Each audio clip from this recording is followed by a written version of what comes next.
চলুন তো আজ ঢু মারা যাক এই গ্রহের সবথেকে বড়, সবথেকে বুনো আর সবথেকে অদ্ভুত এক ফ্যামিলি পার্টিতে। কার পার্টি? কার্নিভোরা বর্গের প্রাণীদের। আচ্ছা, পার্টিতে তো চলে এলাম, এবার একটু মাহল জমানো যাক, কি বলেন? শুরুতেই একটা ছোট্ট প্রশ্ন, বলতে পারবেন কোন প্রাণীটার গা থেকে বাটারে মাখামাখি পপকর্নের মতো গন্ধ বেরোয়? অবাক হলেন তো? উত্তরটা হলো এই আজব প্রাণীটা বিন্টু রং। এর আরেকটা নাম আছে বিয়ার ক্যাট। কিন্তু মজার ব্যাপার কি জানেন? এটা ভাল্লুকও না, বিড়ালও না। মানে বুঝতেই পারছেন, এই ফ্যামিলি রিউনিয়নে কে যে কার কি হয় সেটা বোঝা বেশ কঠিন। তো এই যে বিশাল কার্নিভোরা পরিবার, এখানে প্রায় ৩০০র মতো প্রজাতি আছে, আর এরা প্রধানত দুটো বড় দলে ভাগ হয়ে গেছে। চলুন আলাপ জমানো যাক এদের সঙ্গে। কিন্তু দাঁড়ান, তার আগে একটা জিনিস পরিষ্কার করে নিই। কার্নিভোরা নামটা শুনলেই কি মনে হয় এরা শুধু মাংস খায়? না, ব্যাপারটা ঠিক তা নয়। এদের আসল পরিচয়টা লুকিয়ে আছে অন্য জায়গায়। যেমন এদের লম্বা ক্যানাইন দাঁত, মাংস ছিঁড়ে খাওয়ার জন্য একটা স্পেশাল দাঁত আছে যেটাকে বলে কার্নাশিয়াল, আর এদের কবজির হাড়গুলো জোড়া লাগানো। কেন? যাতে শিকারের উপর ঝাঁপিয়ে পড়তে সুবিধা হয় আর কি। তো এই পরিবারের দুটো দিক আছে। একদিকে রয়েছে ফেলিফর্মিয়া, মানে সোজা কথায় বিড়ালদের গ্যাং, আর অন্যদিকে আছে ক্যানিফর্মিয়া, মানে কুকুরদের দল। যদিও এই দলে কিন্তু ভাল্লুক থেকে শুরু করে স্কাঙ্ক পর্যন্ত সবাই আছে। এদের মধ্যে আসল তফাৎটা কোথায়? মূলত ওদের কানের গঠন, নখ ভেতরে বাইরে করার ক্ষমতা আর মুখের গড়নে। এবার আসা যাক সবচেয়ে মজার জায়গায়, মানে খাবার টেবিলে। নাম তো এদের কার্নিভোরা, কিন্তু ডিনার টেবিলে বসলে বোঝা যায় যে কে কি খায় তার কোনো ঠিক ঠিকানা নেই। একেবারে এলাহি কাণ্ড। ধরুন একদিকে আছে রেড পান্ডার মতো ভীষণ খুঁতখুঁতে আত্মীয়, যার প্লেটে ৯৫% শুধু বাঁশপাতা, মানে যে আত্মীয়টা পার্টিতে এসে শুধু স্যালাড খায় আর কি। আর ঠিক তার পাশেই বসে আছে পরিবারের জাঙ্ক ফুড লাভার র্যাকুন। ফল, পোকামাকড়, এমনকি ডাস্টবিনে আবর্জনা কিচ্ছু ছাড়ে না সে। ভাবছেন এখানেই শেষ? একদমই না। ডোরা কাটা হায়েনারা যেমন মরা পচা জিনিস খায়, তেমনি আবার জ্যান্ত শিকার করতেও ওস্তাদ। বাঘ হলো গিয়ে পিওর নন ভেজিটেরিয়ান। ওর হজম ব্যবস্থাটাই শুধু প্রোটিন হজম করার জন্য বানানো। আবার সানবিয়ারকে দেখুন, পচা গাছের গুড়ি খুঁড়ে খুঁড়ে উই পোকা বের করে খাচ্ছে। এক একজনের এক এক রকম পছন্দ। আচ্ছা, খাওয়া দাওয়ার পর্ব তো হলো, এবার একটু এদের সোশ্যাল লাইফের দিকে নজর দেওয়া যাক। এখানেও দেখবেন কেউ পার্টির যান, তো কেউ আবার এক কোনায় মুখ লুকিয়ে বসে থাকা সেই লাজুক আত্মীয়টা।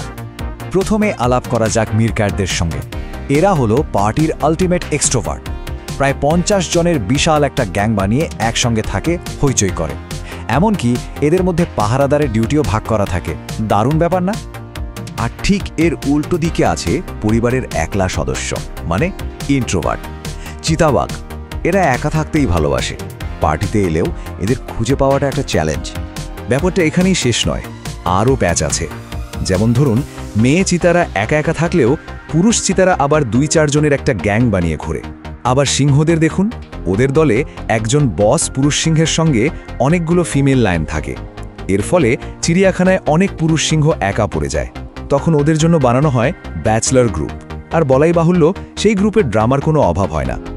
তো প্রশ্ন হলো, চিড়িয়াখানায় এই এত রকম মেম্বারদের বোর্ডম কাটানোর জন্য কি করা হয়? উত্তরটা খুব ইন্টারেস্টিং। ওদের জন্য বিভিন্ন রকম খেলার আয়োজন করা হয়। বিশেষজ্ঞরা এটাকে বলেন এনরিচমেন্ট। তবে হ্যাঁ, এই এনরিচমেন্ট কিন্তু শুধু টাইম পাসের জন্য নয়। এর পেছনে একটা সলিড সায়েন্স আছে। এর আসল উদ্দেশ্য হলো প্রাণীগুলোকে মেন্টালি অ্যাক্টিভ আর ফিজিক্যালি ফিট রাখা।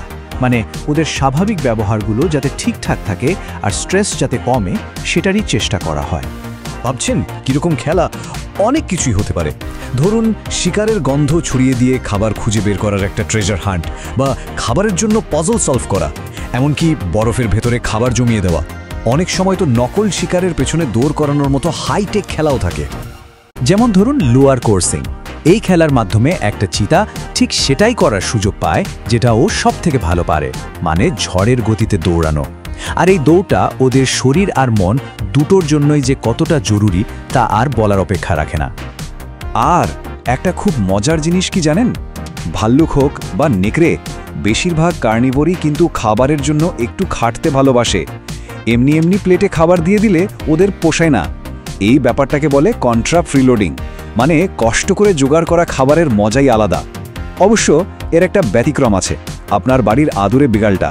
ও বোধহয় চাইবে আপনি ওর বাটিতে খাবারটা ঢেলে দিন।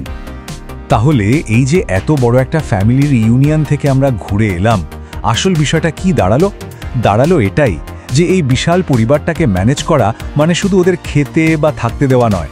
আসল কাজটা হলো প্রত্যেকটা সদস্যের মনের ভেতরটা বোঝা, ওদের সহজাত প্রয়োজনগুলো জানা।